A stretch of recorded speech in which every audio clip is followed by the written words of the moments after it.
Continuamos con IOE Now 2019. Aquí en esta sala llegó el momento de presentar a David Posada, Chief Digital Officer LATAM de Group M, la publicidad en la era de la automatización. Fuerte el aplauso para David, por favor. Gracias.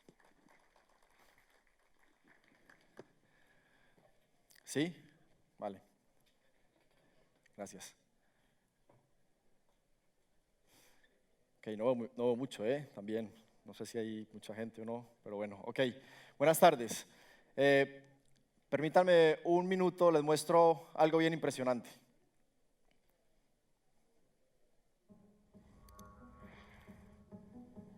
Who has seen an advertisement that has convinced you that your microphone is listening to your conversations?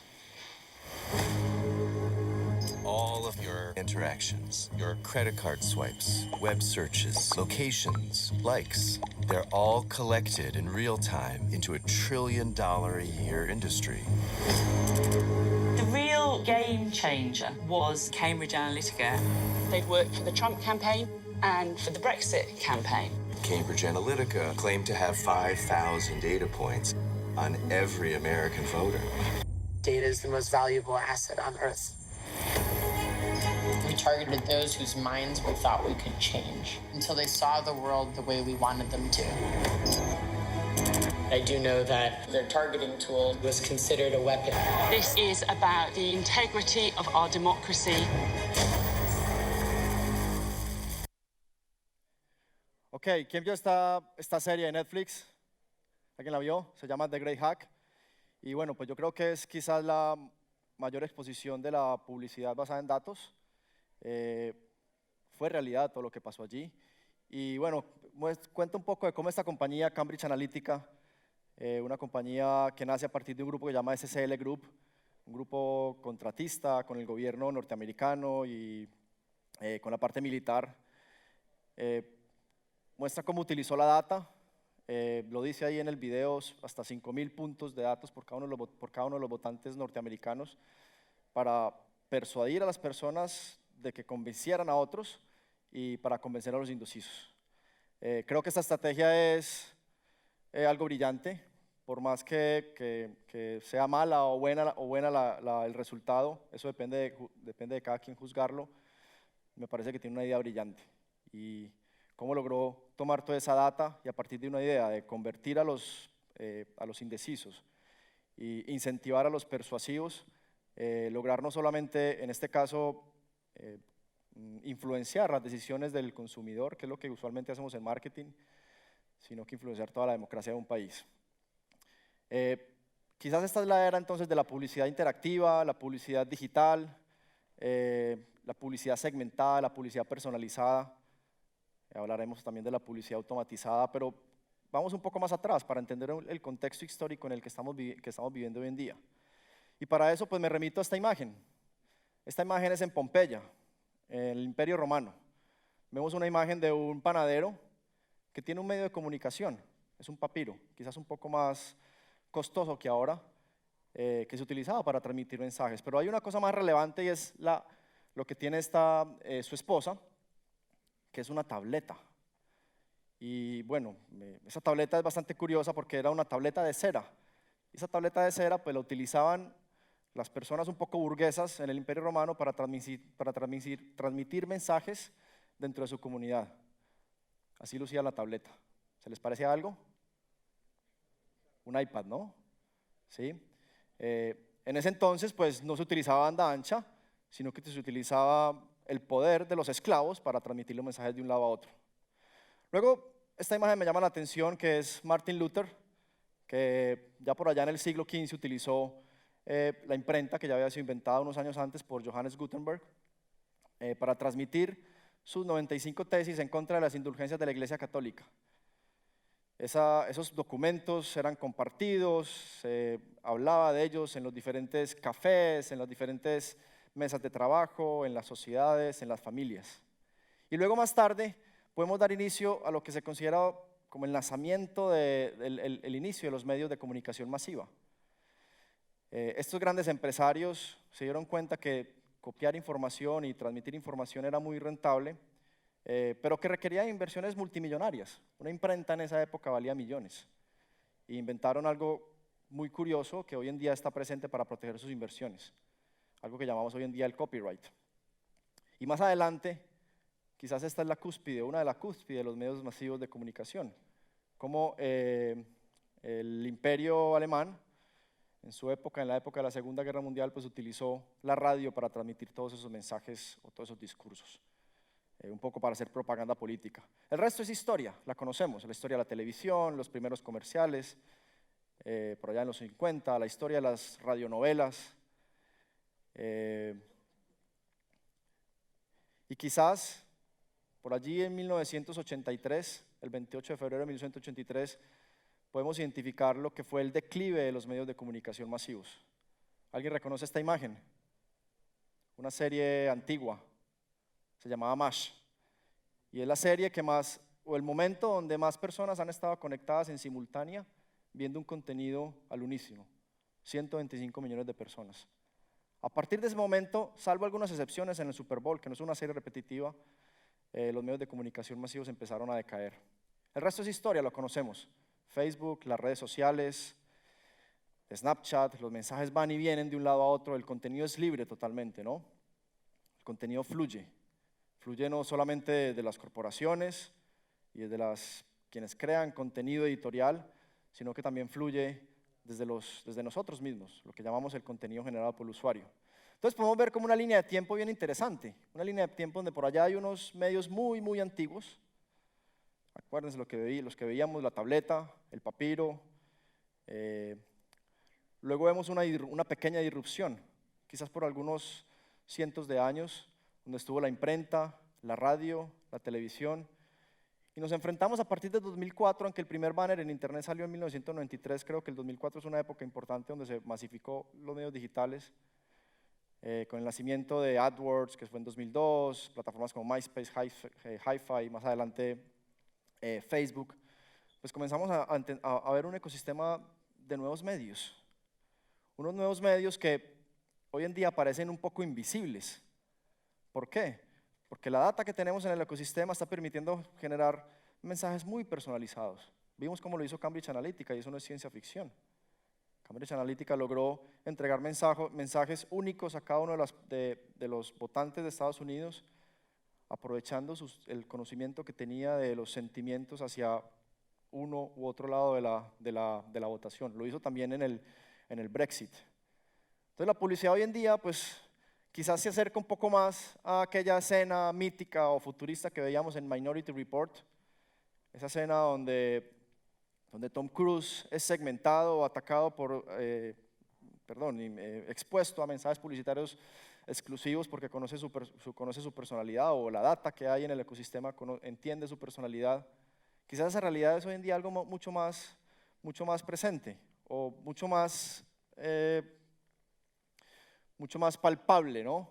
Y usualmente nos enfrentamos a este ecosistema que seguramente todos hemos visto, que lo hacen una cantidad de compañías, 5.000 empresas que hacen parte de la industria del MarTech y el AdTech, tecnología del marketing y tecnología para la publicidad, que arquitecturan todo este ecosistema con datos, plataformas, algoritmos, pero a mí me gusta más ver el ecosistema digital como esto. ¿Alguien sabe qué es esta pantalla o este escritorio de quién es? Perdón. A ver, se me fue un poco. ¿Alguien sabe este escritorio de quién es? ¿O de quién puede ser? ¿A qué se parece?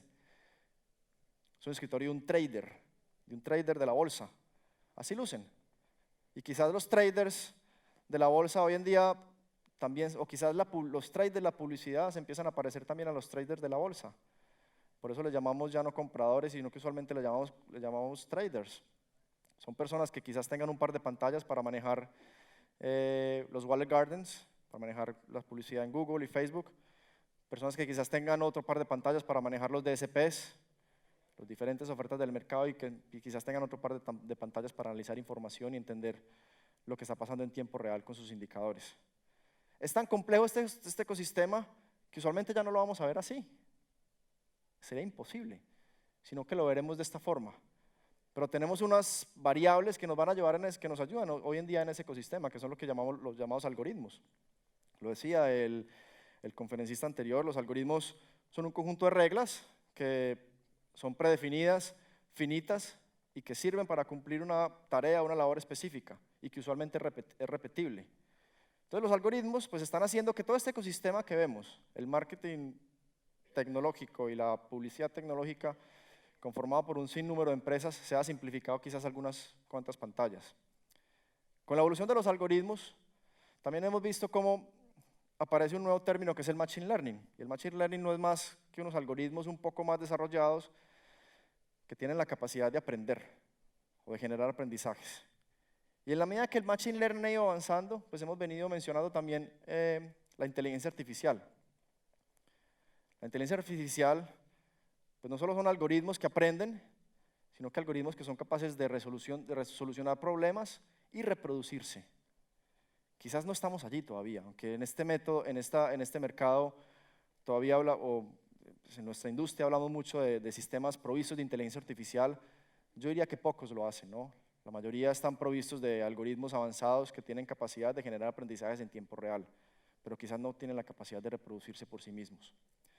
Y en este mundo de la inteligencia artificial, pues resulta que está plagado de muchas aplicaciones. Todos hemos visto, no sé, los sistemas como Siri, Alexa, que son sistemas que utilizan no Machine Learning, pero que utilizan algoritmos especiales para reconocimiento de voz y para reconocimiento de imagen.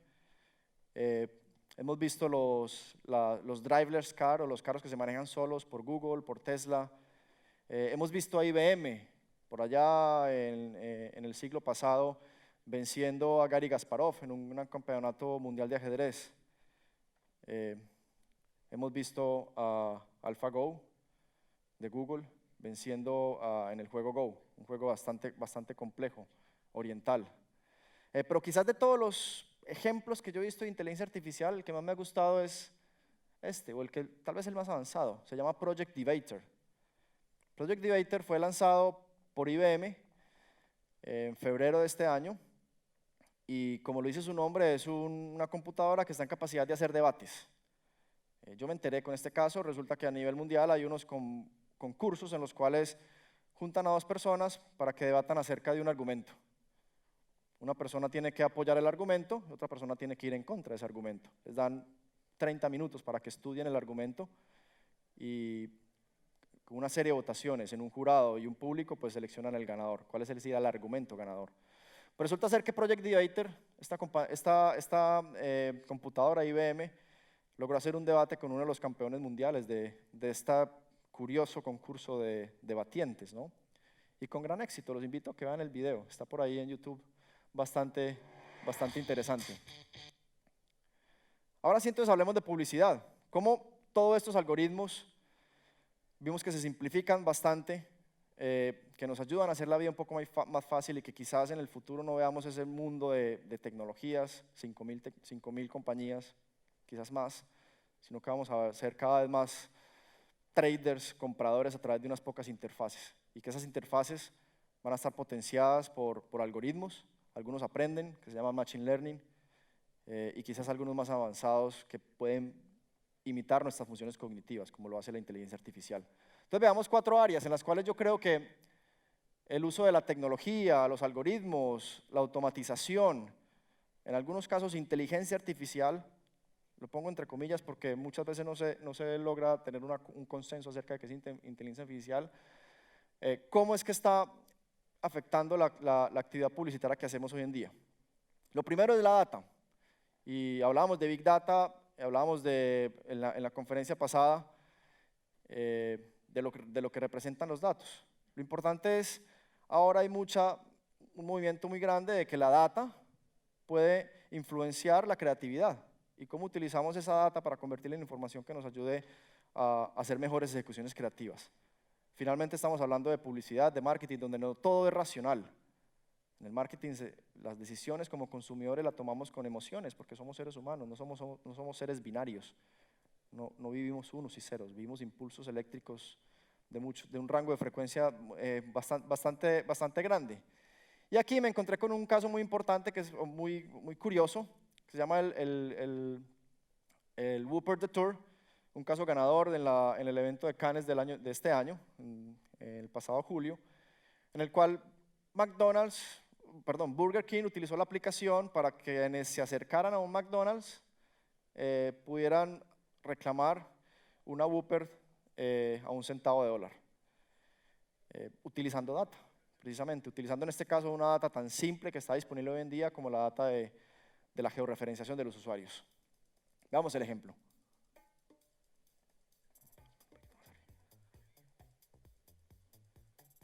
Es un poco más duro el volumen. Gracias.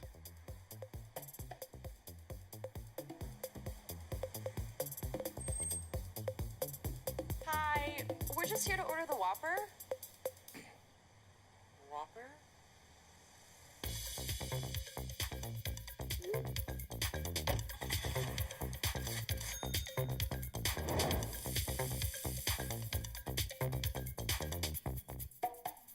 This is McDonald's. Yeah. And, No, we don't have.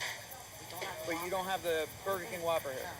We don't have Whoppers here. This isn't Burger King. Sorry, I'm just trying to get my Whopper. Have you heard about the crazy Whopper deal? Yeah, everybody's been asking, but like we never heard of it ever. It wouldn't be as good as Burger King would, to be honest with you. Oh, that's Burger King. This is McDonald's, sweetie.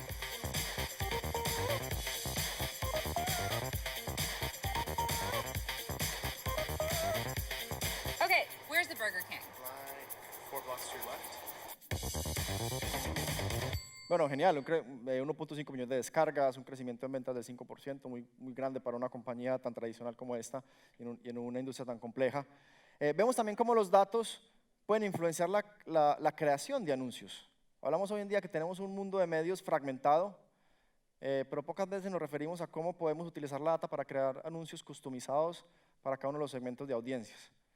Algo que llamamos en este mercado Programmatic Creative o Dynamic Creative Optimization o creatividades dinámicas. Y aquí en este ejemplo vemos cómo a través del uso de diferentes fuentes de datos podemos generar anuncios de una forma personalizada según el tipo de audiencia al cual va a ser expuesto. Y naturalmente las tasas de respuesta son superiores. Una técnica que casi no se utiliza en nuestro mercado porque quizás es un poco más compleja de articular, pero cada vez comienza a hacerse más usada en la medida que la tecnología va siendo más fácil de implementar. Entonces hablamos no solamente de una fragmentación, no solamente desde el punto de vista de la media, sino también una fragmentación desde el punto de vista de la creatividad, porque en teoría podríamos servir millones de creativos y todos diferentes, acorde a una audiencia específica. En el campo de la inteligencia artificial también se comienzan a dar algunas aplicaciones relacionadas con publicidad y me llama la atención este caso también premiado en Cannes de P&G, en el cual se unió con una compañía que creaba asistentes virtuales y pues crearon un asistente para ayuda del cuidado de la piel, que entiendo que es un tema bastante complejo, que requiere bastante expertise, y lo que hicieron es que esta vez no crearon un bot o un chat, sino que crearon una interfaz totalmente pues, un poco humana, ¿sí? Como lo pueden ver ahí, creo que tenía un video, pero no está en este momento, pero es un bot un motor provisto, un agente virtual que pues, parece un humano, ¿no?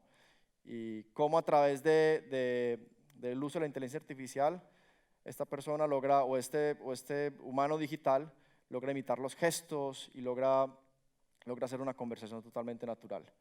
Desde el punto de vista del reconocimiento, cuando hablo de reconocimiento, me refiero a toda la tecnología que tenemos disponibles para entender el contexto de la información. Entonces, por ejemplo, el contexto de la información puede ser la voz. Cuando hablamos de voz, pues hablamos de Natural Language Processing o procesación natural del lenguaje, ¿no? También hablamos de Image Recognition, aquellos algoritmos que ayudan a entender qué es lo que hay en una imagen. Si hay un carro, hay un bus, hay un humano, un animal. También hablamos un poco del reconocimiento del contenido que está en las diferentes plataformas publicitarias. Pues esto se ha vuelto bastante relevante durante los últimos, diría yo, 24 meses, 2 años y medio. ¿Por qué razón? Por las diferentes exposiciones, quizás un poco inadecuadas, que han tenido todas esas plataformas de contenido generado por el usuario, lo que llamamos el User Generated Content, donde se produce gran cantidad de contenido y que por falta de control las marcas se ven expuestas o asociadas a temáticas bastante inapropiadas. Temáticas relacionadas con violencia, relacionadas con fake news o noticias falsas, temáticas relacionadas con pornografía, pedofilia, y bueno, todos conocemos numerosos casos que han sucedido en esta industria de parte de acciones de estas plataformas y las consecuencias que se han tenido. Pero lo más importante es que esas compañías han reaccionado y paulatinamente han ido mejorando su tecnología, quizás empleando una gran cantidad de supervisión humana. Veíamos cómo algunas de ellas utilizaban hasta 10.000 personas para monitorear sus contenidos. Pero todavía no están en el grado total de automatización. Es tanta la cantidad de información, por ahí decía el líder de una de ellas en Inglaterra que su plataforma nunca sería 100% segura, porque es tanta la cantidad de información que se produce allí que es imposible que los humanos lo revisen en su totalidad. A lo que ellos le están apuntando es a llegar a esta esquina del eje, donde el entendimiento sea total, con algoritmos, machine learning, inteligencia artificial, y la supervisión sea totalmente mínima. Hasta ese momento, que se espera que se llegue, podemos tener una publicidad en Internet totalmente segura. Ahora veamos un poco las técnicas que quizás están faltando por desarrollarse o por profesionalizarse. En este terreno, pues, abocamos un poco a la materia del brand safety, que es bien relevante en la publicidad digital, y el brand safety pues trata de cómo hacemos nosotros, los que compramos publicidad, los traders, para poner anuncios adecuados, en ambientes adecuados para las marcas. Entonces vemos que es una técnica que empezó desde el 2009, con análisis de keywords, análisis de categorías, lo que llaman listas de exclusión o listas de inclusión, análisis semántico, entender un poco lo que se está diciendo con closed captioning, hablamos un poco del image recognition y el análisis de sentimiento, un poco lo que se hace en las herramientas de voice monitoring, que analizan si el sentimiento de la conversación es positivo o negativo. Y vemos por acá en este segundo bucket, o tercer bucket, pues todavía desarrollos pendientes, que están quizás mucho más allá del 2020, mucho más allá del siguiente año, en el cual se están utilizando técnicas de inteligencia artificial, ahí o IA, pues como usualmente lo solemos simplificar, para hacer análisis de audio. Y análisis de audio es entender qué es lo que se dice o el contexto en el cual se están mencionando ese audio. Análisis de video, que es un reto no menor y bien importante, sobre todo en las plataformas de contenido generado por el usuario, donde hay mucha cantidad de material de video. Y por último, análisis de comentarios, que una máquina pueda entender qué es lo que se está pasando en una plataforma, y esto pues muy de la mano de un episodio que sucedió hace algunos meses relacionado con unos comentarios inapropiados en videos de niños de una plataforma de video. También hemos visto bastantes avances en lo que es el reconocimiento de imagen, y pocas plataformas publicitarias han explotado eso. Google comenzó a trabajar en el tema en el 2014, pero quizás la que más lo ha utilizado es Pinterest. Pinterest todavía no tiene una oferta publicitaria en Latinoamérica, a excepción de Brasil. Quizás vaya a tenerlo en unos meses, ¿no? Todavía no confirman una fecha, pero la oferta publicitaria que ellos tienen es totalmente visual. Y miren cómo en este ejemplo la herramienta me permite seleccionar una imagen o hacer un recuadro sobre la imagen e inmediatamente asociarla a un producto similar que yo pueda comprar en una tienda virtual, ¿no? O pueda hacer una transacción a través de un comercio electrónico. Eso es image recognition, y es una técnica que está avanzando bastante dentro del terreno de los algoritmos, y parece trivial, pero el hecho de que una máquina pueda comprender la diferencia entre si una foto está mostrando un animal o una persona, para nosotros es muy fácil, es algo que venimos haciendo desde que nacemos, ¿no? Pero para una máquina parece ser un algoritmo bastante complicado, un conjunto de instrucciones bastante complejas. Lo más importante es que en la medida que estos algoritmos van procesando mayor cantidad de tareas o mayor cantidad de información, pues comienzan a generar aprendizajes, y esos aprendizajes pues es lo que llamamos hoy en día técnicas de machine learning o algoritmos que utilizan machine learning.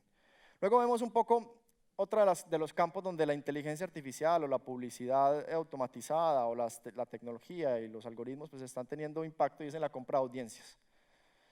Cuando hablamos de compra de audiencias, pues nos referimos a un término bastante usado ya en el mercado, que es el Data Driven Marketing, y no es más que el uso de datos para entregar publicidad mucho más segmentada, mucho más apropiada, mucho más en contexto con la persona que va a ver el anuncio.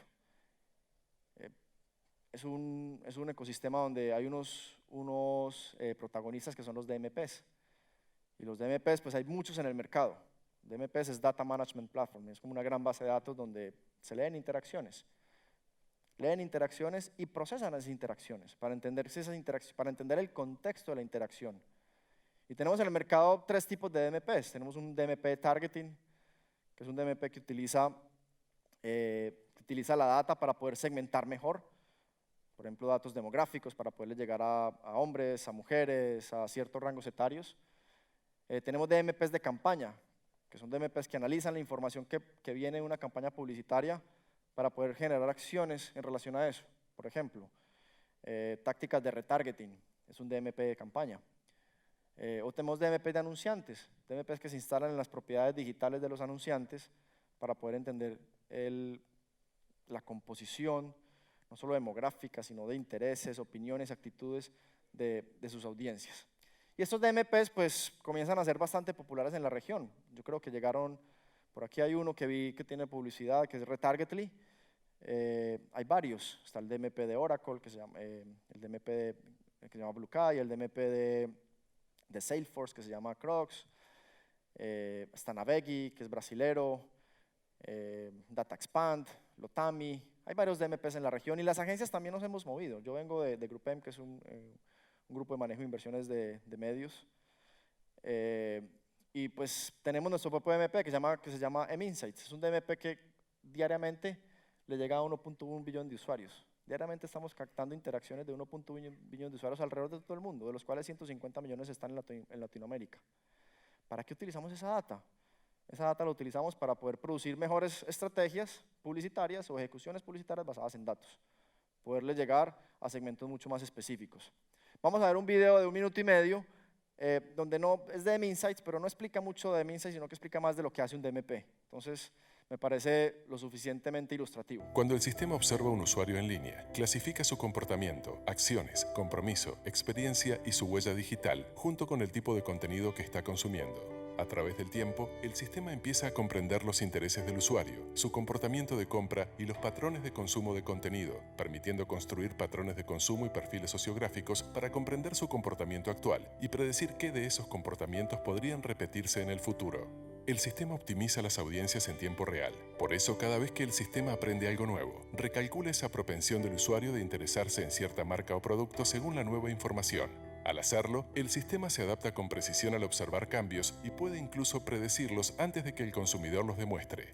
Mientras el sistema reconoce patrones en el comportamiento del usuario, calcula tendencias de usuarios para una acción dentro de un contexto, clasificándolas en segmentos bajos, medios y altos, permitiendo a los anunciantes la granularidad necesaria para evaluar qué probabilidad tienen de interacción con su marca. Una vez que un viajero hizo una reserva en un vuelo aéreo, el marcador de intención del usuario cambia. El sistema posteriormente retira al usuario de ese segmento de viajes aéreos, mientras su puntaje de propensión disminuye, asegurando que la campaña del anunciante apunte solamente a las audiencias más relevantes.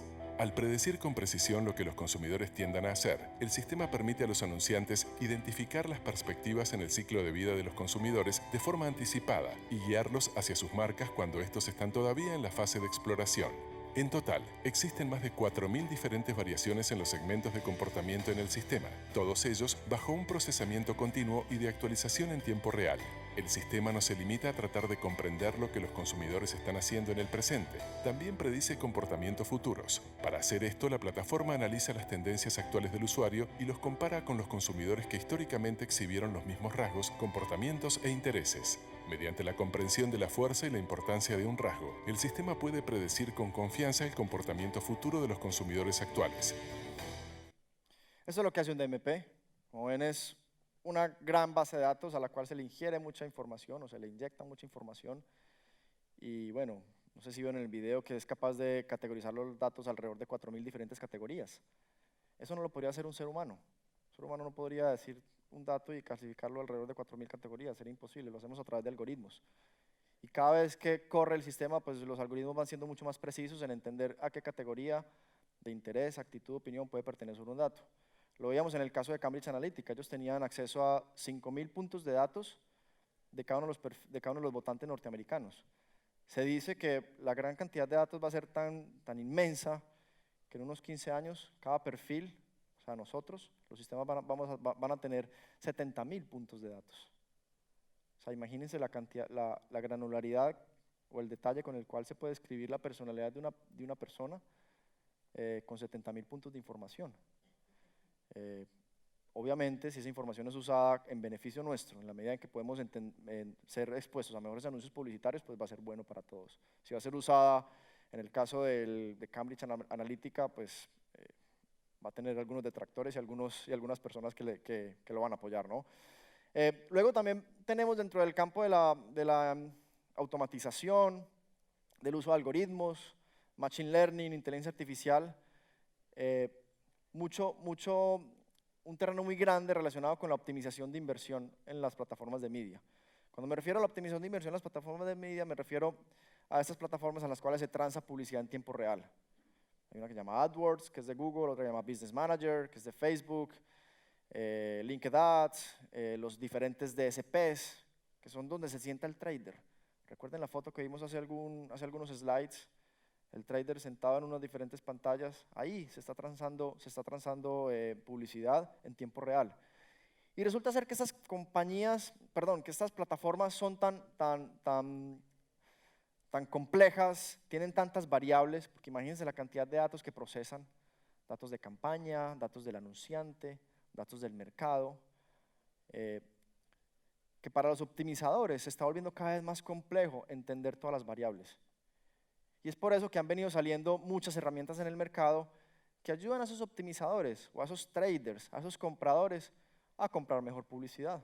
¿Sí? Entonces vemos como los diferentes DSPs del mercado, no sé, MediaMath, AppNexus, seguramente algunos logos que ustedes reconocen, pues ya emplean algoritmos para poder hacer optimizaciones sin pedirle permiso al trader.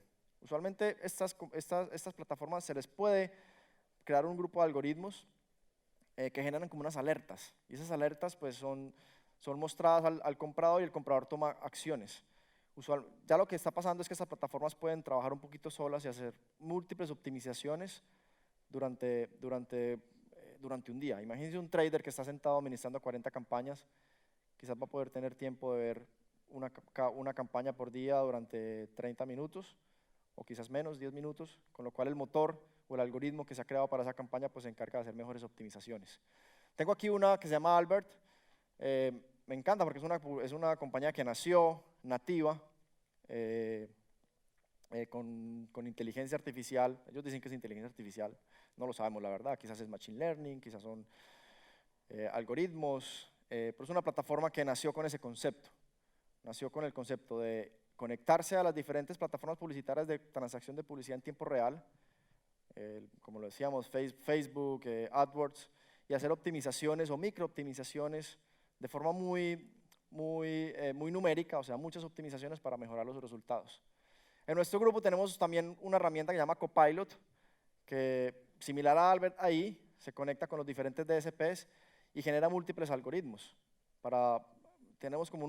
Lo que hacemos es que tenemos como 9 algoritmos prediseñados, y luego hay unas personas que le llamamos data scientists que toman cada uno de esos algoritmos y generan como diferentes versiones de ese algoritmo dependiendo del objetivo. Entonces tenemos, por ejemplo, un algoritmo para maximizar impresiones visibles, o lo que llamamos viable impressions, un algoritmo para maximizar conversiones, un algoritmo para maximizar clics, un algoritmo para maximizar anuncios que se escuchen o audiability. Entonces los traders lo que hacen es, o los data scientists, cogen el algoritmo que está prediseñado, que en nuestro caso son 9, y generan unos microalgoritmos que a su vez generan otros algoritmos. Puede sonar muy complejo, y hoy en día en la plataforma Copilot hay cerca de 130.000 algoritmos. No todos han sido creados por humanos, sino hay algunos que se han ido creando de forma automática. Con lo cual, entonces, volvemos al inicio, por allá hace unos 20 minutos, tal vez 30 minutos, donde veíamos esta línea de tiempo de los medios de comunicación. Entonces tenemos, recuerden, los medios muy antiguos, o muy antiguos, que eran sociales, acuérdense de la tableta, donde se transmitía información de un lado a otro de forma fácil, ¿no? Los medios masivos, la era del broadcast, que quizás marcaron o interrumpieron un poco la línea de tiempo. ¿Qué serán los nuevos medios entonces? Serán medios sociales, medios individuales, personalizables, inteligentes, medios algorítmicos. Quizás no lo sabemos, Quizás no sabemos cómo llamarle a esta era de los medios, pero sí me parece que es mucho más similar a los medios más antiguos, esos medios sociales que veíamos antes de que nacieran los medios de comunicación masivos. Quizás los medios de comunicación masivos marcaron una pequeña disrupción que para nosotros parece muy eterna, porque es lo que hemos visto durante gran parte de nuestras vidas, pero en la línea de tiempo de la historia de la comunicación es algo muy corto. Hay algo que sí ha estado presente en toda la historia de la comunicación, y para ilustrarlo, quiero mostrarles un hermoso caso también ganador de una estatuilla de Cannes en el 2019, este año, de una empresa de licores.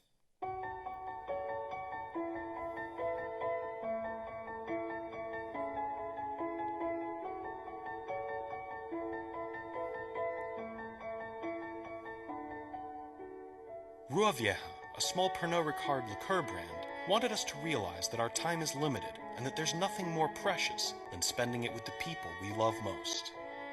By using a simple calculation and data collected from the National Institute of Statistics, we discovered that it was possible to create an algorithm capable of calculating how much time we have left to spend with somebody. To raise awareness, we rolled out a campaign showing real people's reactions to the results.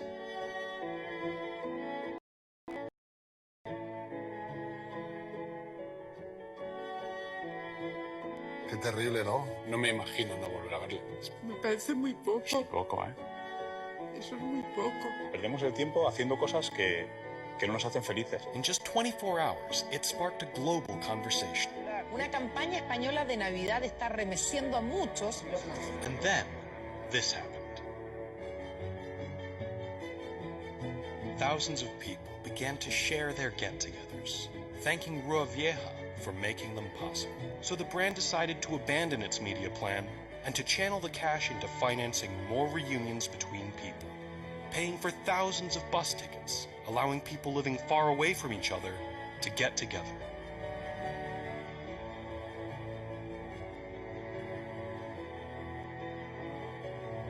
And that is how a small liqueur brand reminded the world that we need to see more of. Bueno, impresionante, ¿no?